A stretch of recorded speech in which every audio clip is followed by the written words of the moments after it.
Hi, I'm Patti. I'm a jewelry designer here at Fire Mountain Gems and Beads. And today I'm going to show you how to make this really great embellished mask.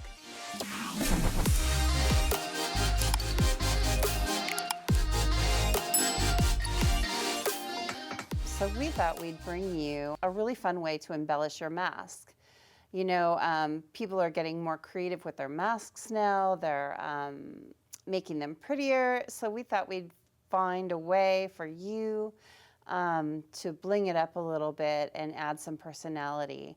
So I just used a standard black mask that you get from a drugstore or a big box store. And we added some Preciosa flatbacks in several different sizes. And I started with a heavier concentration, and then I faded them up, and so you have this really nice kind of fade look. So I'll go ahead and show you how to do that. I'm going to go ahead and just fold it in half. We'll get that wire piece in there. Not all of them will have that, depending on what kind of mask you choose. And you can choose any color mask too. It doesn't have to be black. I just thought that the black would look really nice with the red. It really is a nice contrast. So to do this with this kind of a mask, I'm folding it in half because there is this kind of cutout where it's very 3D. And I'm going to just set this one aside. I'll set it over here. And it would be kind of hard to embellish standing up, so making it flat is easier to work with. And this is a really, really simple project. You don't need a lot. I've got 3 different sizes of flatbacks here. I've got a large, a medium, and a small. Actually, I'm going to trade those up a little bit. Some Fray glue. The Fray is really great for this project. Fray is my favorite glue when I'm using fabric and elements like this, especially flatbacks. And it's got this really small applicator tip. It's just the right size to put a dot of glue for the flatback, so we don't have to use another implement like a toothpick to get the glue onto the mask. So I'm going to go ahead and set the cap aside.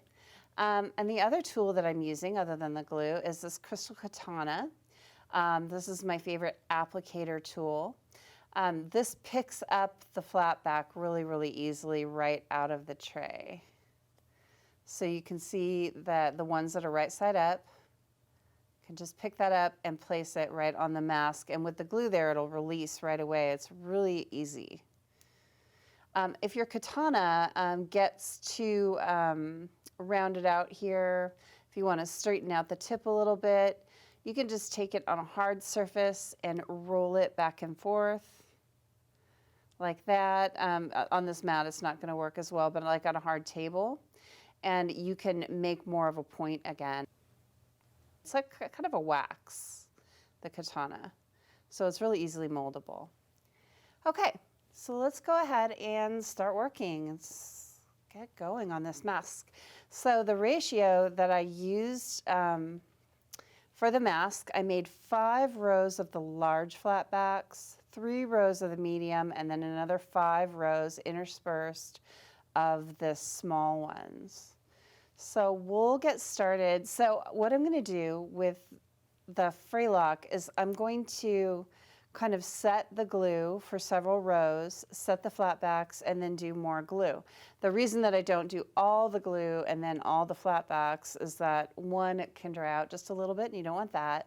But 2, it's so much easier to mess up the glue, accidentally hit it with your finger or something, and you don't want glue all over the place. You want it very precise. So I'm just going to start applying the glue. So just little dots, and you have to use just a very small amount of pressure to get just a small amount of glue. So we'll start there, and you don't want much, just about like that. And then I'm going to start with 1, and then I'll do maybe 3. And sometimes you have, if you don't get quite enough glue, you have to go back and put just a little bit more. And it's something that you'll kind of learn as you go, how to space for the size of flatback that you need, and exactly how much glue you really want, because you don't want to kind of sploosh out the sides too much. You can see I got kind of a lot of glue there. So I'm going to take a sticky note for glue, and then I can just throw that top sheet away. It's great. So I only wanted a little bit of that. I didn't want so much. So there I've got about 3 rows set up here. I'm going to grab my katana and just start setting the flatbacks. We'll go ahead and set those. You can see how they release so nicely onto the glue. And I'm putting them pretty close together here because I do want like a heavier concentration on the bottom, and then have them kind of fade up as we get to the top. Okay, so we've got 3 rows there, and set up another row.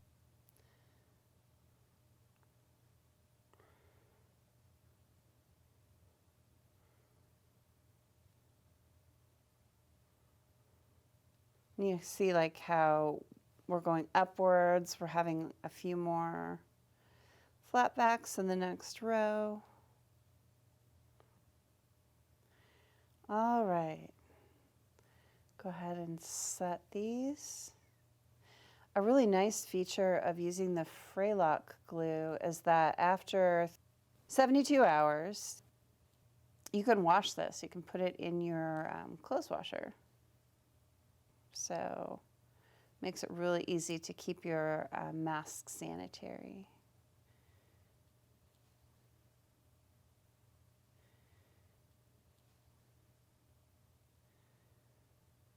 Okay, so let's set in 1 more row of the largest flatbacks. And this isn't a perfect science. You don't have to get them absolutely perfect. With this kind of fade effect, it's really nice if they're not actually perfect. So now I'm going to take the other end of my katana, this metal end, and I'm just going to tap each one down really nicely just to make sure that we've got good contact with the glue and they're all the way set. So I'm going to set this just a little bit higher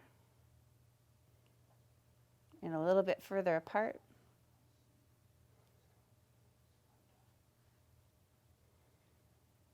And I'm using a little less glue on this one because it is a smaller flatback.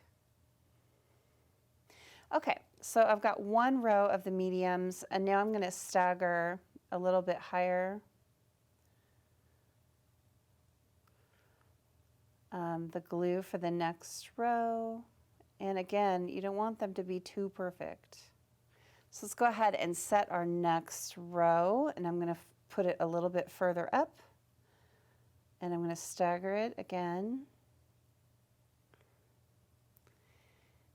Then I'm going to grab my smallest flatbacks, and I'm going to set 5 more rows, but they're going to be a little more interspersed, so it won't look like the rows that we've been doing. So I'm going to put a little here,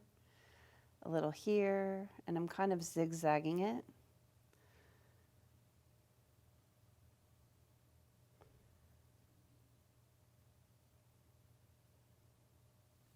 Okay, so we've got, I actually did kind of 2 rows of the small ones, so I'm going to do another 2 rows, and I'm kind of zigzagging. Okay, so now that we've got all of our flatbacks set, you'll just flip it over to the other side and embellish it the exact same way. This will dry in 24 hours very quickly, so just set it aside, and tomorrow you can pick it back up and wear it. You end up with this beautiful faded look for your mask. This really is a fun way to accessorize. I know if we're wearing the masks, we might as well make them beautiful. Thank you so much for being with me here today. I love bringing you these videos. Go ahead and check out our library of other start to finish how-tos on our website, and I will see you next time.